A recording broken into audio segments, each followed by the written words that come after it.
Hello everyone and welcome to my channel judgments in criminal law. मैं हूं आपका host और दोस्त अमित कश्यप। फ्रेंड्स, आपने बहुत सारे संपत्तियों के संबंध में सुना होगा, लेकिन क्या आप जानते हैं कि हमारे देश में कुछ ऐसी भी संपत्तियां हैं जिन्हें शत्रु संपत्ति के नाम से जाना जाता है।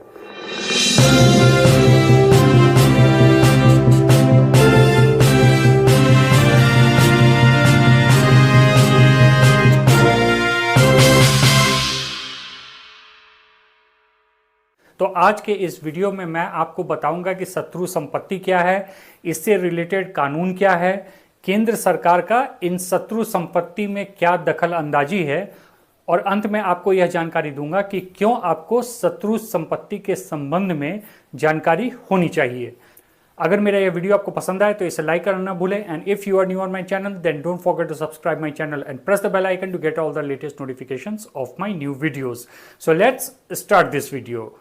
फ्रेंड्स, शत्रु संपत्ति के इतिहास को क्रमवार जानने से पहले हम इस बात को समझ लेते हैं कि आखिर शत्रु संपत्ति है क्या। तो इन शॉर्ट, शत्रु संपत्ति दो प्रकार की होती है। पहला, हमारे देश का कोई भी व्यक्ति अगर किसी ऐसे देश की नागरिकता ले लेता है जो हमारा शत्रु है, तो अपने पीछे देश में छोड़ के गए उनके सारे संपत्तियों को शत्रु संपत्ति कहा जाता है। दूसरा, शत्रु संपत्ति वह संपत्ति होते हैं जब भी किसी दो देशों में युद्ध छिड़ता है तो एक देश जो है वह दूसरे देश के नागरिकों की जितनी भी संपत्ति उसके देश में होती है उसे वह जब्त कर लेती है, ताकि दुश्मन देश उन नागरिकों और उनके प्रॉपर्टी का किसी भी तरह से फायदा न उठा सके। तो युद्ध के समय इस प्रकार की जितनी भी संपत्तियां जब्त की जाती हैं उसे भी शत्रु संपत्ति कहा जाता है। अब शत्रु संपत्ति को विस्तार से हमें समझने की आवश्यकता है। तो इस बात की शुरुआत होती है हमारे देश के बंटवारे से। जब भारत का विभाजन हुआ और भारत के साथ साथ पूर्वी और पश्चिमी पाकिस्तान का गठन हुआ, तो उस समय लाखों लोग जो थे वो भारत छोड़कर पाकिस्तान या पूर्वी पाकिस्तान, जो अब बांग्लादेश है, वहां चले गए। पाकिस्तान जाने के क्रम में वह अपनी ढेर सारी अचल संपत्तियों को भारत में ही छोड़ के चले गए, जिनमें मकान, फैक्ट्रियां, हवेली इत्यादि शामिल हैं। 10 सितंबर 1959 को भारत सरकार इन संपत्तियों को शत्रु संपत्ति घोषित कर देती है और इन सारे संपत्तियों की कस्टडी जो है वह भारत सरकार के ही एक department CEPI, custodian for enemy property for India, के हवाले कर देती है। लेकिन इन प्रॉपर्टीज को रेगुलेट करने के संबंध में किसी भी प्रकार का कोई कानून उस समय नहीं बनता है। शत्रु संपत्ति के पूरे इतिहास के संबंध में एक और घटना आपको बतानी जरूरी है जो पूरी तरह से शत्रु संपत्ति से रिलेटेड है। 1947 में जब देश का बंटवारा हुआ तो उस समय यूपी सीतापुर में एक रियासत था। उस रियासत का नाम था महमूदाबाद रियासत। उस रियासत के राजा थे आमिर अहमद खान।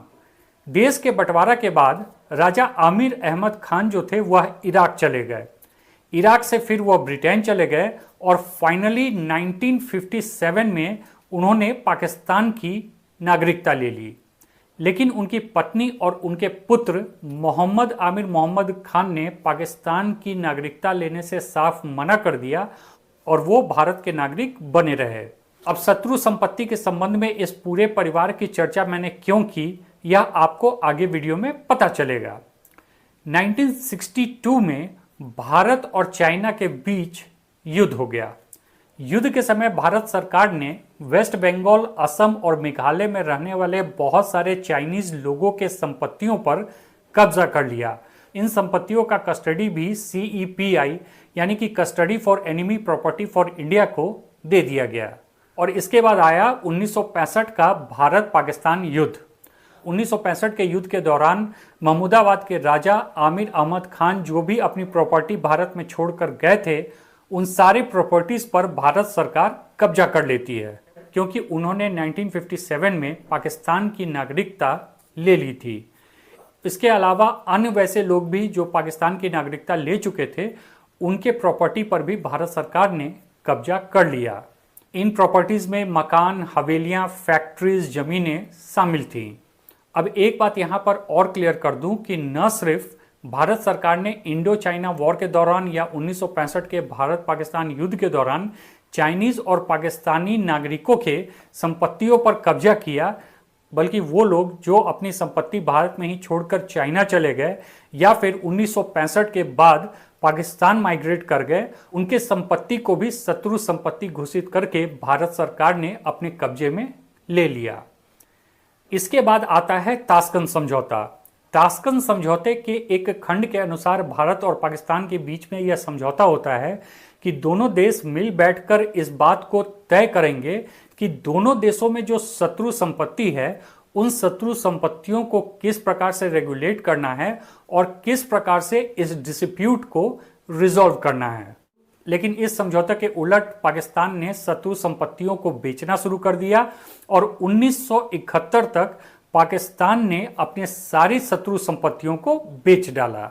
इस बीच 1968 में भारत में इन शत्रु संपत्तियों को रेगुलेट करने के लिए द एनिमी प्रॉपर्टी एक्ट 1968 बनाया गया। लेकिन इंटरेस्टिंगली इस एक्ट में सिर्फ उन लोगों के संबंध में ही चर्चा है जो भारत से पाकिस्तान चले गए, या तो बंटवारे के समय या फिर 1965 के वॉर के बाद। जो लोग चाइना चले गए उनके संबंध में इस एक्ट में कुछ भी नहीं कहा गया था। इसके अलावा भी इस एक्ट में इतनी सारी खामियां थी जिसके कारण एक लंबी कानूनी लड़ाई भारत सरकार को लड़नी पड़ी। इसके बाद आता है भारत और पाकिस्तान में 1971 का युद्ध। इस युद्ध के बाद 18 दिसंबर 1971 को शत्रु संपत्ति के संबंध में भारत सरकार एक दूसरा आदेश जारी करती है और 1971 में भी भारत सरकार के द्वारा जिन पाकिस्तानी नागरिकों के छोड़े हुए संपत्तियों पर कब्जा किया जाता है या जो माइग्रेट कर गए थे पाकिस्तान को, तो उनकी संपत्तियों को भी अपने कब्जे में लेकर शत्रु संपत्ति घोषित कर दिया गया। इस बीच 1971 में महमूदाबाद के राजा आमिर अहमद खान की मृत्यु हो जाती है और उनकी मृत्यु के बाद उनके पुत्र मोहम्मद आमिर मोहम्मद खान, जो उस समय ब्रिटेन में पढ़ाई कर रहे थे, वो भारत लौट आते हैं। भारत सरकार से अपने पिता की संपत्ति वापस मांगते हैं, क्योंकि उनका कहना था कि उनके पिता ने पाकिस्तान की नागरिकता ली थी लेकिन उन्होंने कभी भी पाकिस्तान की नागरिकता नहीं ली और वो एक भारतीय थे और इस नाते महमूदाबाद के प्रॉपर्टी के उत्तराधिकारी होने के नाते उन्हें उन प्रॉपर्टीज को वापस दिया जाना चाहिए। मोहम्मद आमिर मोहम्मद खान इंदिरा गांधी से लेकर मोरारजी देसाई तक के यहाँ गुहार लगाते हैं लेकिन कहीं कोई सुनवाई नहीं होती है। फाइनली वो बॉम्बे हाई कोर्ट में द एनिमी प्रॉपर्टी एक्ट 1968 के प्रोविजंस को चैलेंज करते हुए एक केस फाइल करते हैं और उसके बाद शुरुआत होती है एक लंबी कानूनी लड़ाई की। ऐसा नहीं था कि इनके अलावा और किसी ने केस फाइल नहीं किया था। महमूदाबाद रियासत का जो केस था, इसके अलावा भी बहुत सारे केसेस जो थे वो पूरे भारतवर्ष में फाइल किए गए थे रिलेटेड टू शत्रु संपत्ति। लेकिन महमूदाबाद रियासत का यह केस जो था, it was one of the leading case. इस कारण से सभी की नजरें इस केस पर लगी हुई थी। बॉम्बे हाई कोर्ट ने फाइनली मोहम्मद आमिर मोहम्मद खान के पक्ष में फैसला सुना दिया। इस फैसले को तत्काल वाजपेयी सरकार ने सुप्रीम कोर्ट में चैलेंज किया और फाइनली 2005 में ऑनरेबल सुप्रीम कोर्ट ने भी मोहम्मद आमिर मोहम्मद खान के पक्ष में फैसला सुना दिया और उन्हें उनके प्रॉपर्टी को लौटाए जाने का आदेश दिया गया। इस आदेश के बाद भारत सरकार में हड़कंप मच गया, क्योंकि भारत सरकार को इस बात का एहसास हो चुका था कि अब यह केस जो है वह दूसरे केसेस के लिए एक नज़ीर बन जाएगा और यह एक बहुत ही कॉम्प्लेक्स सिचुएशन को पैदा करेगा। इस कारण से मनमोहन सरकार ने एक कानून लाकर 1968 के द एनिमी प्रॉपर्टी एक्ट में संशोधन करने का प्रस्ताव रखा था, लेकिन कुछ राजनीतिक दलों के भारी विरोध के कारण इस पर कुछ न किया जा सका।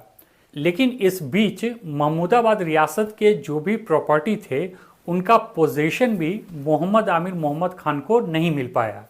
मजबूर होकर मोहम्मद आमिर मोहम्मद खान 2010 में वापस कोर्ट गए और दिल्ली में और उत्तराखंड में उन्होंने केस फाइल किया।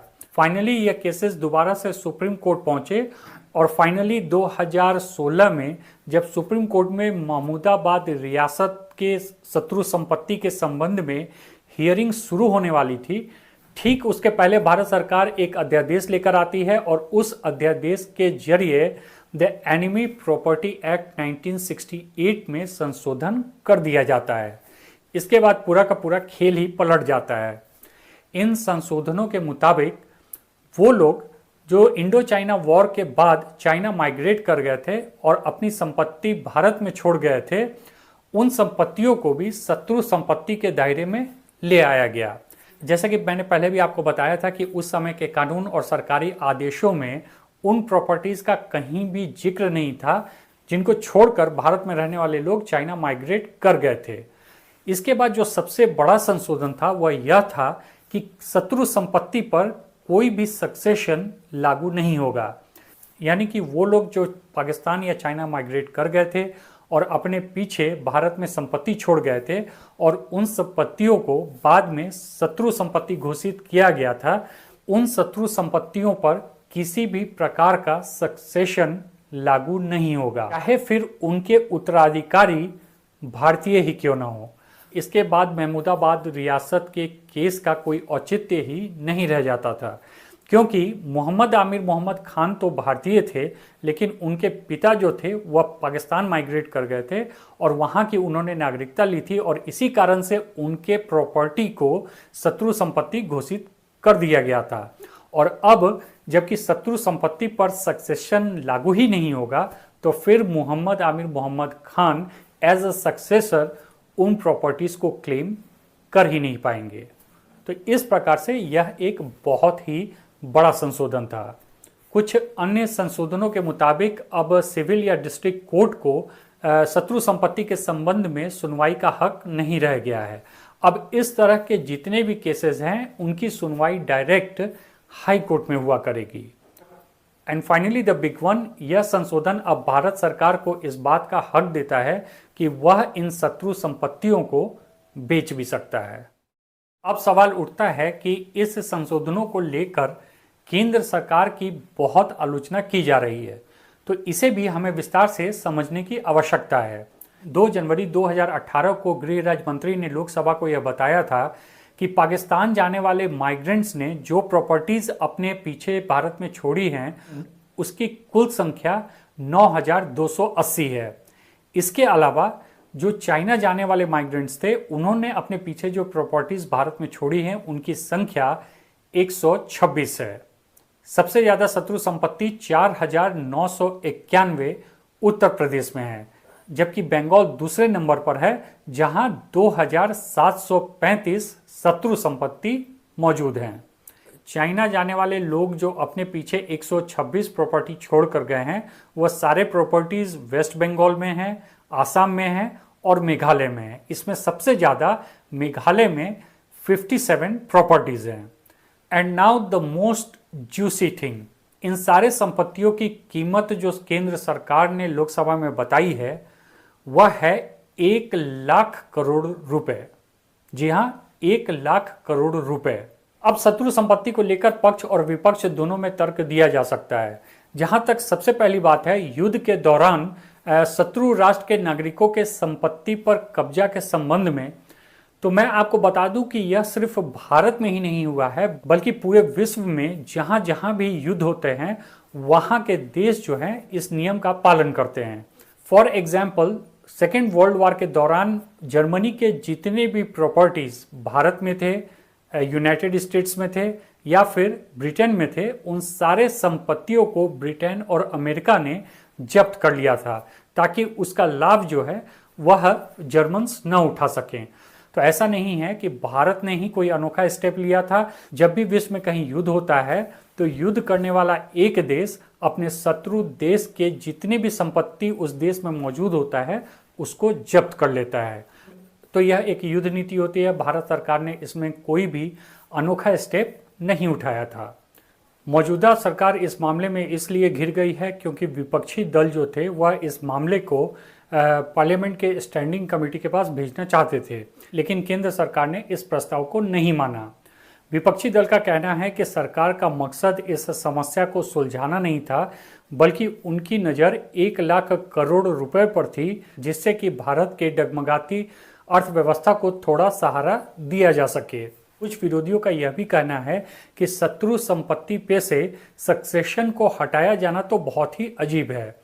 यह तो वही बात हुई कि जो लोग भारत में रह रहे हैं उन्हीं पर सरकार गाज गिरा रही है, क्योंकि उनका क्या कसूर है कि अगर उनके पूर्वज जो हैं वह पाकिस्तान चले गए और वहां की नागरिकता ले ली, तो वो लोग तो भारत में ही बसे हैं और पूर्ण रूप से भारतीय हैं। तो इसके मद्देनज़र शत्रु संपत्ति से सक्सेशन को हटाया जाना एक बहुत ही खेदजनक कदम है।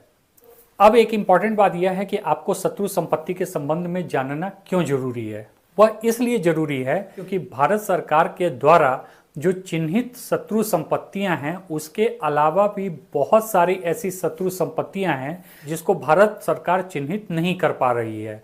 और इसका कारण यह है कि लोकल लोगों ने उन प्रॉपर्टीज पर कब्जा कर रखा है। तो अगर इस तरह के किसी भी प्रॉपर्टी पर किसी भी तरह का कब्जा किसी भी व्यक्ति का है, तो भारत सरकार को जब भी पता चलेगा उस प्रॉपर्टी के बारे में, तो भारत सरकार उस पर वापस अपना कब्जा ले लेगी। इसके अलावा अगर उस शत्रु संपत्ति को बेच भी दिया गया है, इसके बावजूद भी जब भी भारत सरकार को इस बात का पता चलेगा तो वह उस प्रॉपर्टी पर वापस कब्जा ले लेगा।